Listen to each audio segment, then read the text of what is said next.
ขอเป็นคลิปสุดท้ายซะ เดี๋ยวประเด็นตัวมันว่าอเมริกาเป็นหนี้จีนบ่แม่นอเมริกาไปยืมเงินจีนมันว่าโว้ยบ่กูขี่เจอมึงหูนี่แหละคือโง่กว่าฉลาดว่าอเมริกาไปลงทุนอยู่จีนไปซั่นผลิตไอโฟนโว้ยนักลงทุนเขาบ่มีหนี้กันลงทุนก็ไปลงทุนในไอโฟนนั่นคืออีลอนมัสก์น่ะมันไปตั้งเป็นบริษัทรถไฟฟ้าเทสลาของมันนั่นบ่มีว่าซั่นซะ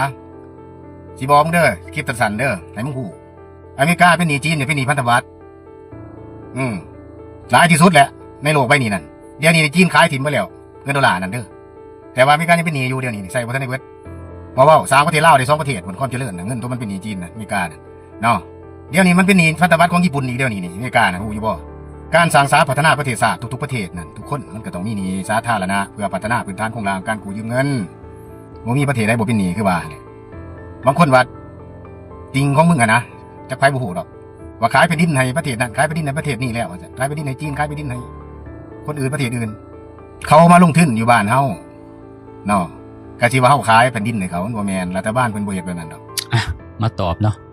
ขวัญใจของมนุษย์ธรรมทั้งหลายเนาะ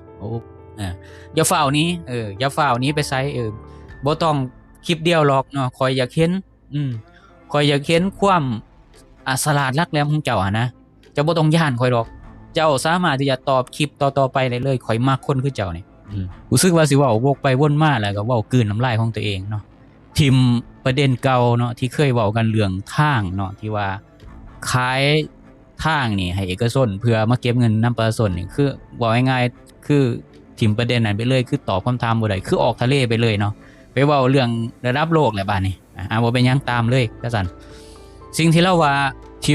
บ่มีนักลงทุนคนใดเขาเอาเงินของตัวเองไปลงทุนดอกเขามีแต่กู้ธนาคารกู้นั่นกู้นี่คือคลิปที่แล้วเอาไปเบิ่ง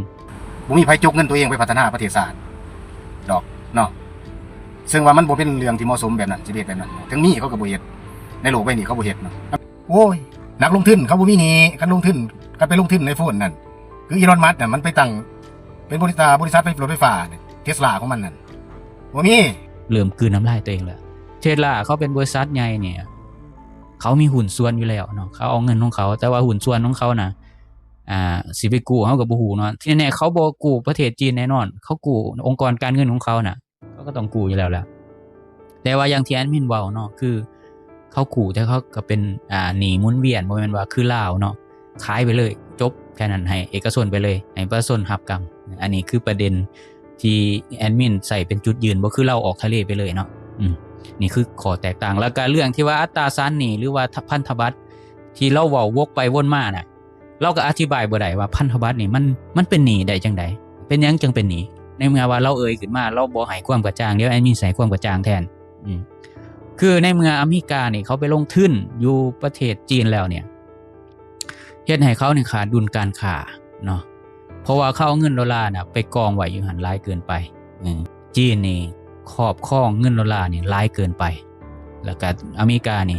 ขาดดุลการค้าเฮ็ดจังได๋บัดนี้เขาจะให้เงินของเขากลับมาเฮ็ดจังได๋เอาพันธบัตรนี่ไปขายเอาเงินดอลลาร์กลับเข้ามา1แล้วก็ให้ดอกเบี้ยแล้วก็เงินของอเมริกาน่ะมันก็ต้องกลับเข้ามาอยู่แล้วเพราะว่าขายพันธบัตรนั่นออกไปจีนก็ต้องเอาเงินดอลลาร์น่ะซื้อคืนเงินก็กลับเข้ามาในธงของอเมริกาคืนนี่คือสาเหตุคือเงินกลับเข้ามาแล้วเป็นจังได๋เป็นหยังล่ะจังเป็นหนี้ล่ะหลายขนาดนั้นเป็นหนี้หลายขนาดนั้นจนสามารถซื้อประเทศลาวได้2ประเทศคือจังละวานั่นแหละมันย้อนดอกเบี้ยแล้วมันก็เป็นเรื่องปกติแล้วก็สิ่งที่ละว่าจีนนี่สิขายเงินดอลลาร์ทิ่มเบิดนี่มันเป็นไปบ่ได้เพราะว่าบางประเทศเขาก็บ่เอาเงินหยวนคือกันเนาะประเทศคู่ค้าของสหรัฐนี่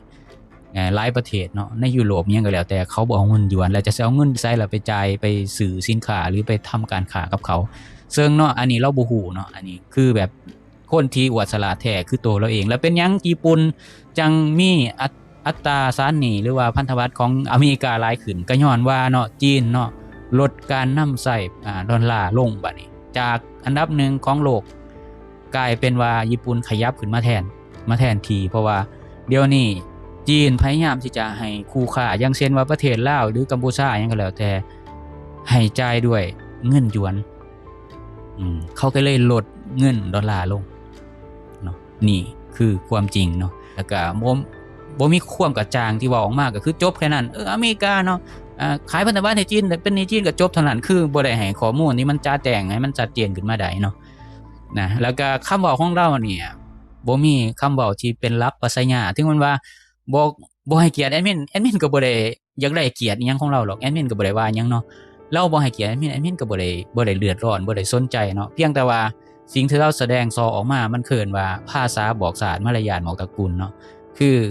มันก็บ่งบอกเนาะว่าเราน่ะขาดคุณสมบัติข้อนี้อยู่ภาพลักษณ์ของเราเองที่เราเฮ็ดออกมาถึงแม้ว่าแอดมินบ่ได้ต้องการอิหยังการให้เกียรติอิหยังจากเราหรอกในคำเว้าของเรานั่นแต่ว่าเนาะมาเบิ่งบัดเนี่ยเราว่าสร้างสาพัฒนาประเทศเนาะแน่นอนอยู่แล้วรัฐบ่มีนโยบายขายแบบนั้นดอกแต่ว่ามันมีคนสอราชบางหลวงเนาะเจ้าเมืองเจ้าแขวงเนาะบางพื้นที่น่ะมันไปยึด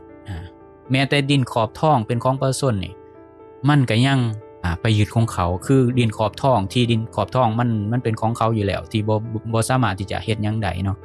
แต่ว่ามันให้คนจีนน่ะไปปุ่นนี่แหละคือการขายศาสตร์ขายแผ่นดินถึงมันว่ารัฐบ่มีนโยบายเฮ็ดแบบนั้นแต่ว่ากฎหมายเนาะบ่สามารถที่จะกำจัดได้เนาะบ่สามารถที่จะไปจัดการเนาะกับเรื่องเหล่านี้ได้ยังมีการแบบญาติเอาที่ดินของประชาชนอย่างที่เห็นทุกมื้อนี้ยังมีอยู่ทุกมื้อนี้นี่แหละคือเอิ้นว่าขายศาสตร์ขายแผ่นดินถึงแม้ว่ารัฐบ่มีนโยบายขายโดยตรงเนาะแต่ว่าเจ้าเมืองเจ้าแขวงบางพื้นที่มันเฮ็ดเนาะบ่ว่าสิเป็นการลักขุดค้นเนาะแห่ค่ำหรือแห่มีค่าเนี่ยเอาเงินเข้าทงของตัวเองแล้วก็อาจสิไปให้จ่ายสินบนให้องค์กรตรวจสอบให้สิ่งแวดล้อมให้อิหยังก็แล้วแต่หลายหน่วยงานที่ไปขุมกันกินในหั่นนี่ล่ะคือเอิ้นว่าขายศาสตร์ขายแผ่นดินที่เป็นพฤติกรรมการกระทำของระบบเนาะของรัฐบาลที่บ่สามารถที่จะจัดการได้โอเคกระจ่างเลยเนาะบ่ต้องคลิปเดียวหรอกเนาะข้อยอยากเห็นข้อยอยากเห็นความ